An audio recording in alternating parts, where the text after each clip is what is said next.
Assalamu alaikum, welcome back to my channel Learning Her with SR. I am Sahar Kamal and you are watching your own channel that is related to English basic grammar. लेकिन आज का जो topic है वो है consonant sounds. Consonant sounds में T तक तो मैंने बता दिया. आज के लेक्चर में मैं आपको वी और डब्ल्यू के बारे में बताऊंगी. वी जो है उर्दू का जो हर्फ तहजी है वाओ, उसका साउंड प्रोड्यूस करता है. इसी तरह से जो W है ये भी वाव का साउंड प्रोड्यूस करता है. तो देखते हैं सबसे पहले वी वाव का साउंड देता है तो वेल बट. ये अगर सेंटेंस के शुरू में आता है तो भी वाव का साउंड देगा. अगर ये सेंटर में आता है तो भी वाव का साउंड ही रहेगा. और अगर ये एंड पे आएगा तब भी ये वाव का साउंड ही देगा. ये देखें, एंड पे आ रहा है तो भी, स्टार्ट में आ रहा है, सेंटर में आ रहा है या एंड पे आ रहा है. वेल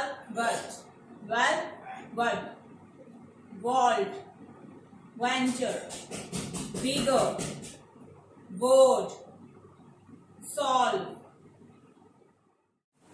अच्छा, velvet, vault, venture, bigger, board, solve.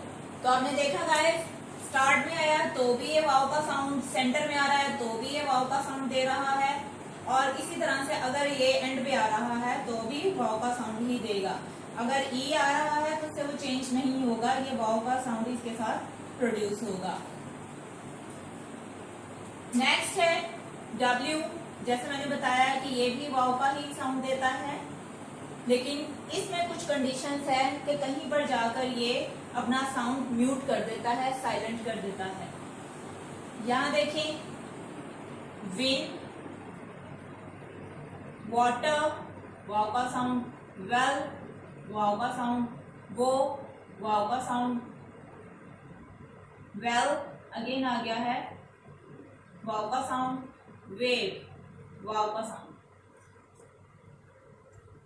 लेकिन अगर इसकी कंडीशन यहां पर आती है कि अगर W के बाद H आ जाए तो W का साउंड म्यूट हो जाएगा और क्या होगा, हु. W साइलेंट हो जाएगा तो इससे हम जो पढ़ेंगे वो होगा हु. इसी तरह से ये है, W साइलेंट हो जाएगा क्योंकि W के बाद H है, होल. ये तो आगे कुछ कंडीशंस में बाज़-औक़ात. अदरवाइज कुछ और एग्जांपल्स हैं जिसमें ये जो W के बाद अगर H आ जाए तो H का साउंड म्यूट हो जाता है. जैसे when, where, why, whistle. तो इन एग्जांपल्स में देखा आपने कि यहाँ पर W के बाद अगर H आता है तो वो साइलेंट हो जाता है. बट बाज जगहों पर ऐसा होता है कि H जो है वो W का साउंड म्यूट कर देता है. नेक्स्ट, अगर W के बाद R आ जाए तो भी W का साउंड साइलेंट होगा. राइट, W के बाद R आ गया है तो W साइलेंट होगा. Wrong, ring, wrap, wrist, wrinkle, wrestle. Again,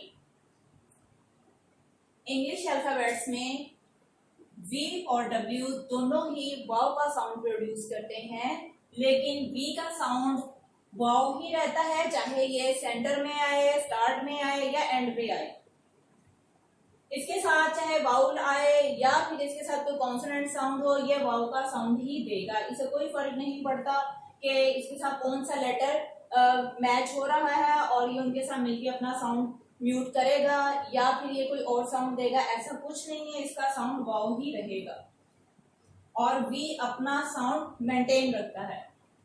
लेकिन जो विन है इस लाइन में तो मैंने बता दिया कुछ एग्जांपल्स के साथ कि यहाँ पर ये वाव का साउंड ही प्रोड्यूस कर रहा है इन एग्जांपल्स में. बट यहाँ पर इन टू एग्जांपल्स में केस ये है कि अगर W के साथ H आ जाता है तो W जो है ये साइलेंट हो जाएगा और क्या है, सिर्फ H O का साउंड होगा, हु, होल. और साथ ही कुछ और एग्जांपल्स हैं जिसमें W ने H का साउंड साइलेंट कर दिया है, यहाँ पर H ने W को साइलेंट किया है, यहाँ पर W ने H को कर दिया है। When, where, why, whistle। ऐसे यहाँ पर अगर W के बाद R आ जाए तो ये W को साइलेंट कर देता है। Right, wrong, bring, grab, wrist, wrinkle, wrestle। तो फ्रेंड्स आज के लिए इतना ही। मैं नेक्स्ट वीडियो में इंशाल्लाह जो ये XYZ है इनसे रिलेटेड बताऊंगी। फिर इंशाल्लाह हमारा कॉन्सोनेंट साउंड से रिलेटेड जितनी भी वीडियोस थी ये सारा हमारा जो सीरीज है ये खत्म हो जाएगी। Thanks for watching, will see you soon in next video. Till then take care, अल्लाह हाफिज।